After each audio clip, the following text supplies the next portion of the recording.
Hello everyone, नमस्ते, welcome to my channel. अब जल्दी से मेरे बिना कहे, वैसे तो अभी कह दिया, लाइक कर दो यार, मुझे नीड है तुम्हारे सपोर्ट की। हाँ जी, और कमेंट भी कर ही देना। तो जैसा कि तुम लोग थंबनेल पे देख चुके होंगे कि रेगुलर वाले जो हमारे टॉपिक्स होते हैं उसके ऊपर तो हम चर्चा करने ही वाले हैं, जिसमें शामिल हैं बबली दीदी और आपी, चालू आपी। हाँ, लेकिन उससे पहले यार मुझे एक और टॉपिक के ऊपर बात करनी है। वो टॉपिक है, मतलब छोटा सा डिस्कशन करना है, अपना ओपिनियन रखना है हमारे देश में जो प्रोटेस्ट चल रहा है पेपर लीक को लेकर, उस मामले के ऊपर। तो ऐसा है भाई, मेरा जो समर्थन है वो खुले तौर पे हमारे देश के स्टूडेंट्स के साथ है, लेकिन मेरा समर्थन उन लोगों के साथ बिल्कुल भी नहीं है जो कि हमारे भविष्य की बात करके अपना पॉलिटिकल भविष्य सुधारने की फिराक में है।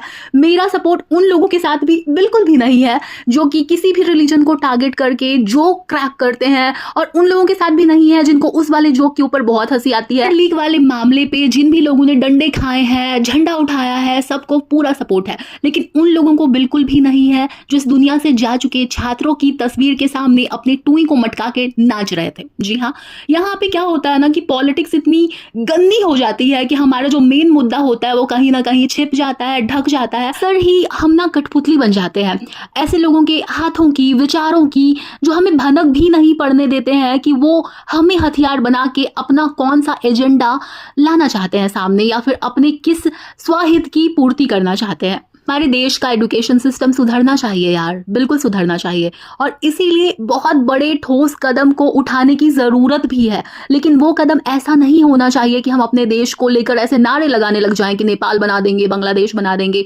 मतलब शर्म आनी चाहिए उन लोगों। इतने सेंसिटिव मुद्दे का ये हाल कर दिया है भाई। यहाँ पे कूटनीति जीत जाएगी, राजनीति जीत जाएगी, लेकिन हारेगा वही जिसको हम लोग कॉमन मैन। तो यार अपना दिमाग लगाओ, बिल्कुल आवाज उठाओ, लेकिन किसी के बहकावे में मत आओ, क्योंकि देश को तोड़ने की बात करने वाले लोग मुझे नहीं लगता किसी भी तरह से कुछ सही कर सकते हैं हमारे सिस्टम के लिए। बाकी यार प्लीज मुझे कोई उल्टा पुल्टा भाषण मत देने आना, क्योंकि मैं सुनने की मूड में बिल्कुल भी नहीं हूँ। अगर आपने ग्राउंड लेवल पे जाके चीजें देखी है, फील की है, कुछ भी एहसास है आपको कि वहां पे एक्चुअली चल क्या रहा है, जो कि आपने अपनी आंखों से देखा हो, अपने कानों से सुना हो, और खुद अपने दिमाग से समझ के उसको महसूस किया हो, तो ही आकर मुझसे बात करना, क्योंकि मैं हवा में कभी भी बात नहीं करती हूँ। बात रही किसी भी गवर्नमेंट को सपोर्ट करने की, तो देखो यार मेरी मेंटालिटी ऐसी है कि मुझे सवाल उठाना ज्यादा पसंद है। मैं कभी भी तुम्हें वहां पे नहीं मिलूंगी जहां पे सर हिला के बस हाँ जी करना हो। मैं हमेशा सवाल उठाने में यकीन रखती हूँ। पहले कि मैं अपने कदम हर दिन वाले टॉपिक की ओर बढ़ाऊं, तुम्हें कुछ लाइन्स याद दिलाती हूं। सत्ता का खेल तो चलेगा, सरकारें आएंगी जाएंगी, पार्टियां बनेंगी बिगड़ेंगी, मगर ये देश रहना चाहिए, इस देश का लोकतंत्र अमर रहना चाहिए। जो लाइंस मैंने अभी बोली है ना, ये बहुत ही फेमस भाषण की लाइंस है जो कि दी गई थी हमारे पूर्व प्रधानमंत्री अटल बिहारी वाजपेयी जी के द्वारा। तो इसको जरूर ध्यान में रखना। हाँ जी, तो अब अपने कदम बढ़ाते हैं रेगुलर वाले टॉपिक्स की ओर। तो पहले शुरुआत कर लेते हैं बबली बिटिया से। तो ऐसा है यार कि इन्होंने ना थंबनेल के ऊपर एक गड्डी की पिक लगा के ये दिखाने का प्रयास किया था कि जैसे इन्होंने अपने आप को ड्रीम कार गिफ्ट की है, और अंदर से क्या निकला, फुसकी बॉम्ब। अर्थात ये जो भैया जी है ना, सियार भैया, ये जो है ये मैनिफेस्टेशन को अप्लाई कर रहे हैं अपनी लाइफ में, और उनको ऐसी ही कार चाहिए। तो इस वजह से उन्होंने एक टॉय कार मंगवाई है अपने लिए, और उसकी अनबॉक्सिंग कर रहे थे क्योंकि उनको मैनिफेस्ट करना है। यार मतलब भैया जी अब फनी तो है यार, अजीब। मतलब कहते हैं खोदा पहाड़ और निकली चूहिया, और वो भी मरी हुई। तो ये वाला हाल है इनके इस वाले ब्लॉग का। और बाकी दिखाते वही खेलना कूदना बेबीज के साथ आए हुए होते हैं, इनके बेबीज के लिए उनकी अनबॉक्सिंग भी चल रही होती है।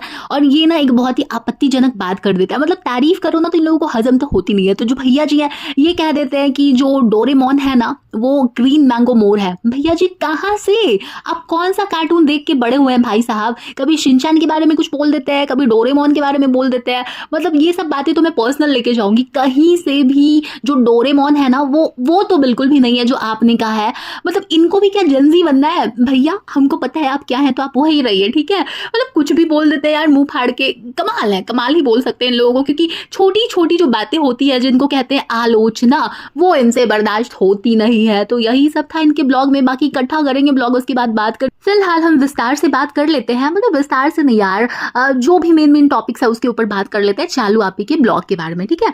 अभी क्या हो जाता है ना कि जब से मैं रिएक्शन इन लोगों के ऊपर दे रही हूँ ना, तो मेरे अंदर एक ऐसी वाली फीलिंग आ गई है कि अगर मैं बहुत ही गौर से इन लोगों को देख देख के कीड़े निकालने पे आऊँ तो मैं निकाल लूंगी, लेकिन एक बार अगर इनकी तरफ से सोचो, मैं बात चालू आपी के कर रही हूँ, डम्भावना बिटिया की नहीं, तो ध्यान रखना इस बात को, ठीक है। तो ऐसा है कि अगर हम एक एक चीज को देखें ना यार, तो फिर ये लोग क्या दिखाएं, खुद ऐसे भी सोचो, चलो ये लोग प्रॉब्लमेटिक हैं, बहुत ज्यादा एकदम बीप के बीप है, लेकिन यार क्या दिखाएंगे, क्योंकि कई बार ना मुझे ऐसा लगता है कि हम थोड़ा सा ना ज्यादा कर देते हैं इनके साथ, नहीं मतलब हम नहीं, ठीक है, ऑडियंस करती है कमेंट सेक्शन में, हाँ नहीं तो मैं तो हमेशा अच्छी हूँ, हाँ मैं बहुत अच्छी हूँ, तो ऐसा मजाक कर रही हूँ भाई, सार्काज़म समझा करो। तो ऐसा है यार, देखो कई बार ना गलती हमारी भी होती है, क्योंकि हम इतने ज्यादा इन्वॉल्व हो जाते हैं इन लोगों के साथ कि हमें लगता है कि बस जितनी भी अच्छी अच्छी बातें हैं वो सब है इनके अंदर, अच्छी अच्छी आदतें हैं इनके अंदर, और इस चक्कर में जब भी इनका कुछ भी बुरा दिखता है ना, तो हमें लगता है कि यार ऐसा कैसे हो सकता है, इतने महान लोग गलती कैसे कर सकते हैं, तो इसी वजह से हम ज्यादा हर्ट हो जाते हैं। मतलब ये मैंने फैंस की तरफ से बोला है, मतलब जो एक अंध मुरीद टाइप के जो फैंस होते हैं ना, इनके अंध भक्त बोलो, अंध मुरीद बोलो, चाटुकार बोलो, जो बोलना है बोल लो अपने हिसाब से,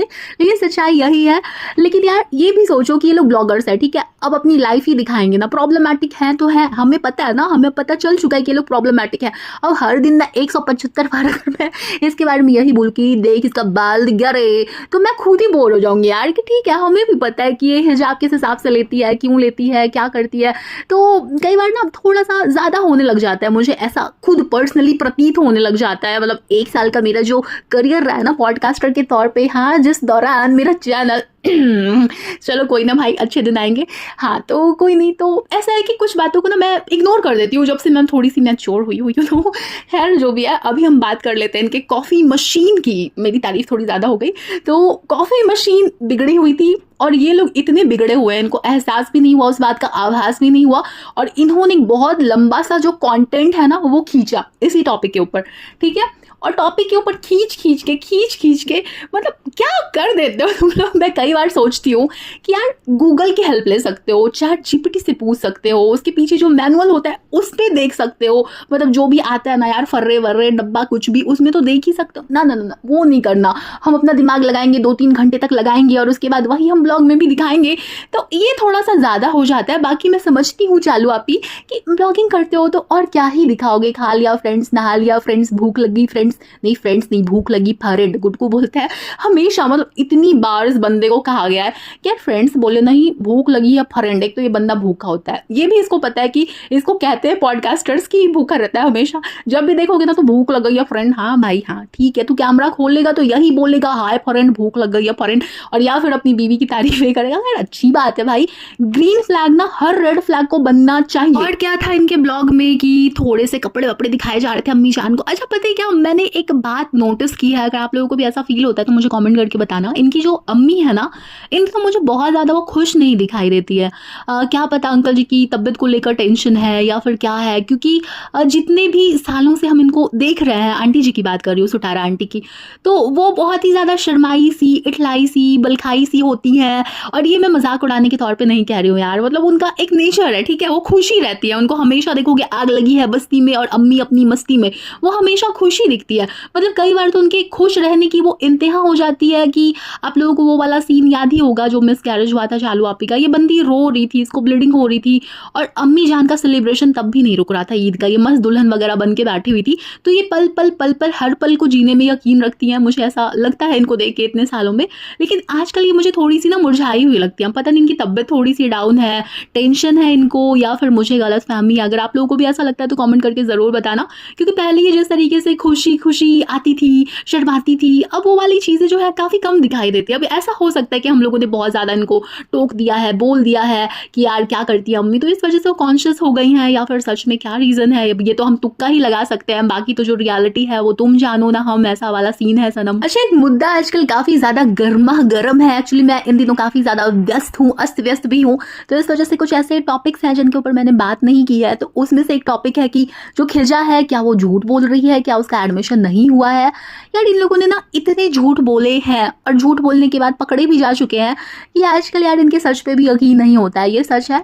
और बाकी मैं फिर से वही कहूँगी कि बहुत ज़्यादा इन्वॉल्व होने की ज़रूरत नहीं है, क्योंकि हो सकता है वो सच में स्क्रिप्ट का पार्ट ही हो, क्योंकि कुछ तो चाहिए ना ब्लॉगर्स को दिखाने के लिए, है ना, खेला करने के लिए, क्योंकि खेला तो हो ही चुका है खिजा के फ्यूचर के साथ। बाकी अगर वो जा रही है, कोई कोर्स कर रही है, सच में आत्मनिर्भरता की ओर अपने कदम बढ़ा रही है, धीरे धीरे स्लोली स्लोली हल्लू हल्लू, तो अच्छी बात है। लेकिन कदम बढ़ाने से ना मेरे कुत्ते दिमाग में एक सवाल उत्पन्न हो गया है, वो ये है कि इसने ड्राइविंग क्लासेस भी तो लेनी शुरू की थी, उसका क्या हुआ भाई? लुल बटे सन्नाटा। भाई इसमें तेरा घाटा, अपना कुछ नहीं जाता। मतलब जनता बोलती है, आवाज उठाती है, तो ये लोग उसी हिसाब से अपने स्क्रिप्ट को मॉडिफाई कर लेते हैं। यार आपके लिए ही हम कहते हैं, हमें कोई फर्क नहीं पड़ने वाला। और चालू आपी ने उस वाले मुद्दे के ऊपर भी अपना ओपिनियन रखा है गुटकू भाई के साथ, क्योंकि अकेले में इतने सीरियस टॉपिक के ऊपर वो अपना ओपिनियन रखते हुए ऑब्वियस सी बात है घबरा जाएगी, थरथरा जाएगी। तो सही मुद्दे इन्होंने उठाए हैं, लेकिन अल्प ज्ञानम अति घातकम, तो इसलिए इस मुद्दे के ऊपर नो कमेंट्स भाई साहब। जो भी इन्होंने बोला चलो अच्छी बात है, बोला मुंह तो खोला, लेकिन रील्स के अलावा भी ना रियलिटी में जो भी चीज़ें चल रही होती है, हमारी रिस्पॉन्सिबिलिटी है कि हम उसकी नॉलेज भी रखें, तभी हम कुछ बोलें और अपना मुंह खोलें। यार एक पता है क्या बंदा है, इन्फ्लुएंसर है सो कॉल्ड, अभी कुछ समय पहले मैंने उसको क्रिटिसाइज किया था जिसपे 300 या 400 व्यूज आए थे। रीजन ये था क्रिटिसाइज करने का कि उस बंदे ने ना एक लाइव में बैठ के बहुत ही गंदी गंदी बातें की थी। मतलब इस प्रकार का ज्ञान दिया था कि लड़कियों को ऐसे हड़का सकते हैं भाई, उसका मूत निकलवा सकते हैं। हाँ यही भाषा थी इसकी। तो मैंने उसको धोया था, लेकिन भाई कह सकते किस्मत खराब तो क्या ही करे। तो उस वीडियो की रीच ज्यादा हुई नहीं, फिलहाल वो वीडियो आपको देखने को नहीं मिलेगी। मेरे सारे पुराने वीडियोज मैंने उड़ा दिए हैं गाइस। तो ऐसा है कि वो बंदा भी अभी ना एड़ा बन के पेड़ा खाने गया। वही मैं कहती हूँ ना यार, कठपुतली मत बनो, दिमाग खोलो। हमारा जो राइट है वो राइट है, लेकिन हमारे राइट को लेकर जो बात कर रहा है कहीं उसका एजेंडा तो रॉन्ग नहीं। हमें इसके बारे में भी सचेत रहना बहुत ज्यादा जरूरी है। बाकी एक और डिफरेंट जो चीज हुई इनके ब्लॉग में, इनके अर्थात चालू आपी के ब्लॉग में, वो था इनकी सासू मॉम का कढ़ी बनाना। तो चलो यार अच्छी बात है, अभी बेचारी वो थोड़े समय पहले बनाने वाली थी जर्दा, जो कि नहीं बना पाई थी क्योंकि उनकी तबीयत खराब थी, तो अभी उन्होंने कढ़ी बना दी, तो अच्छी बात है यार। लेकिन मैं अगला ब्लॉग एक ऐसा देखना चाहती हूँ जिसमें जो गुटकू भाई जो है ना, वो अपनी मॉम के लिए कुकिंग करे, अपनी वाइफ के लिए कुकिंग करे और उन दोनों को ई स्पेशल फील करवाए। क्या यार पुराना कंटेंट घिसते रहते हो। हाँ नहीं तो जी, तो आज की पंचायत बस यहीं तक थी। अब जाती हूँ मैं, और तुमसे मिलने किसी और वीडियो के साथ या पॉडकास्ट के साथ फिर से ही वापस आती हूँ मैं। Bye bye.